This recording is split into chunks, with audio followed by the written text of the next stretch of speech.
नमस्कार, मैं हूं नीलू।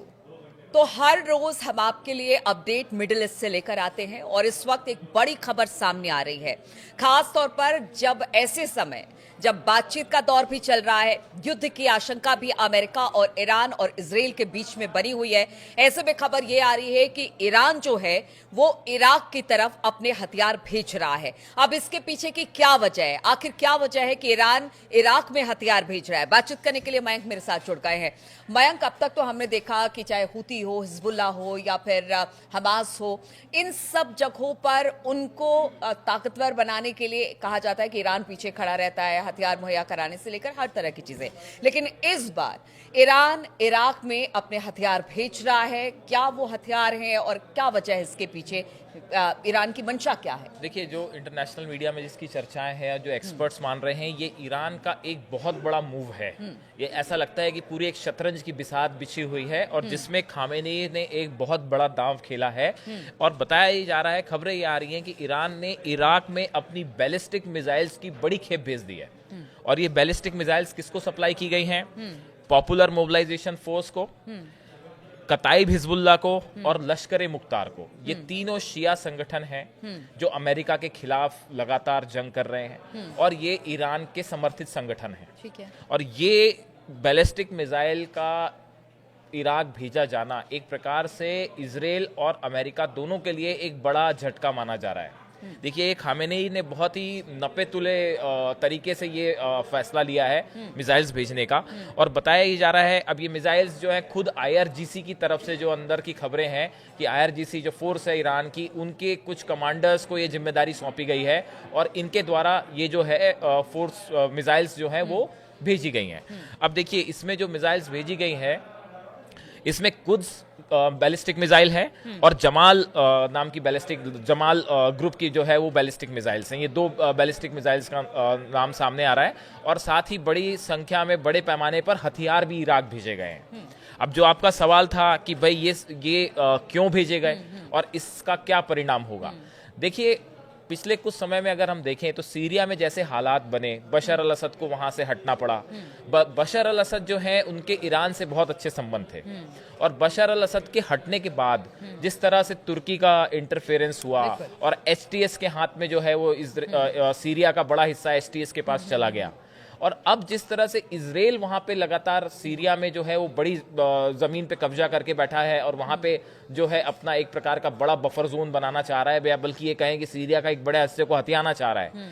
ऐसी स्थिति में खामेनी ये चाहते हैं कि देखिए, सीरिया है, बीच में इराक है और उसके बाद ईरान है। इराक और ईरान की सीमा आपस में लड़ती है। खामेनी का प्लान ये है, ईरान का प्लान ये है कि सीरिया के जो बेस हैं, अगर मान लीजिए अमेरिका हमला करता है तो सीरिया के बेस का इस्तेमाल सीधा ईरान पर हमले के लिए ना हो, बीच में उसको काउंटर करने के लिए हमारे जो इनके संगठन है जो कि ईरान की मदद करते हैं, पॉपुलर मोबिलाइजेशन फ्रंट है, कताइब हिजबुल्ला, लश्कर मुख्तार है, ये अमेरिका का सामना करें, ये इजराइल का सामना करें, ताकि अगर वहां से किसी तरह के हमले होते हैं तो ये संगठन भी अमेरिकन फोर्सेस पे और इजराइल की फोर्सेस पर मिसाइल दाग सके।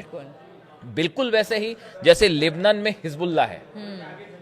हिजबुल्ला जो है वो एक शील्ड की तरह, बिल्कुल सही कहा आपने। जिस तरह से लेबनान में जो है वो हिजबुल्ला ईरान के समर्थित ग्रुप है और जो अमेरिका के खिलाफ, इजराइल के खिलाफ लड़ाई कर रहा है, या आप लाल सागर में हुतीज देख लें, हुतीज जो है वो अमेरिका को बड़ा चैलेंज कर रहे हैं और लगातार जो है चुनौती दे रहे हैं। और या फिर आप हमास देख लें, तो वैसे ही जो है इराक में ये खामेनी ने बड़ा एक नपातुला कदम उठाया है, जिसके हिसाब से ये माना जा रहा है कि अगर अमेरिका के हमले होते हैं या B-2 बॉम्बर से हमला होता है या मिसाइल्स फायर होती है तो ईरान के पहले ही इराक के जो संगठन है ये बैलिस्टिक मिसाइल से हमला कर सकते हैं। अगर सीरिया की बात की जाए, वहां पर एयरबेस अमेरिका बना रहा है। बाकी देश की भी बात बीच में हमने की थी कि वहां पर कुछ ना कुछ हर देश चाहता है कि अपने अपने एयरबेस बनाए जाए।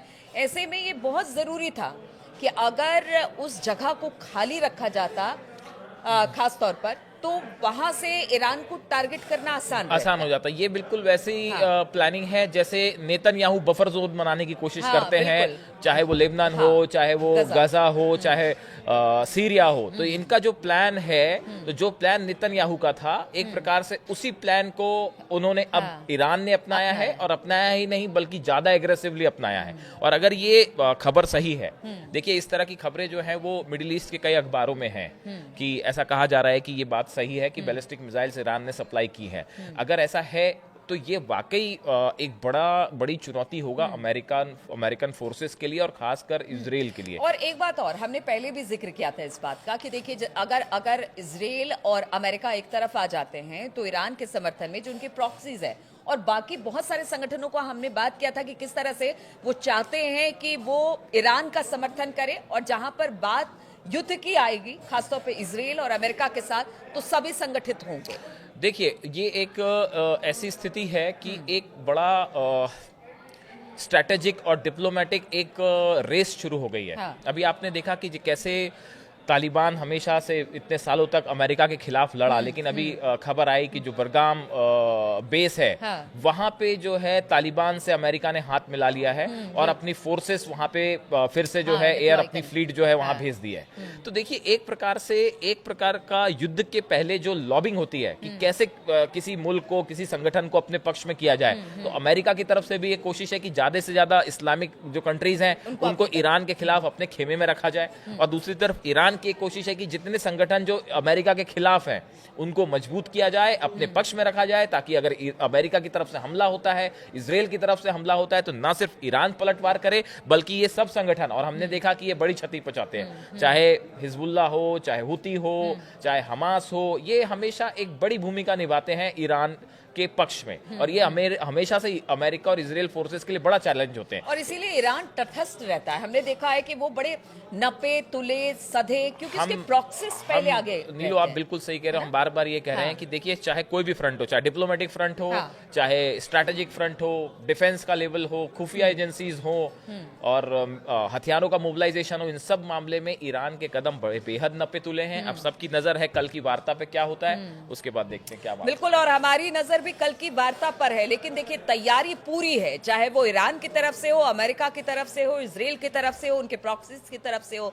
अब कल क्या होगा इस बात की चर्चा हम अभी से करना हमने शुरू कर दिया था, और जैसे ही कोई बड़ी खबर आती है वो हम अपने दर्शकों के लिए लेकर आएंगे, आपके लिए लेकर आएंगे, तो बने रहिए हमारे साथ।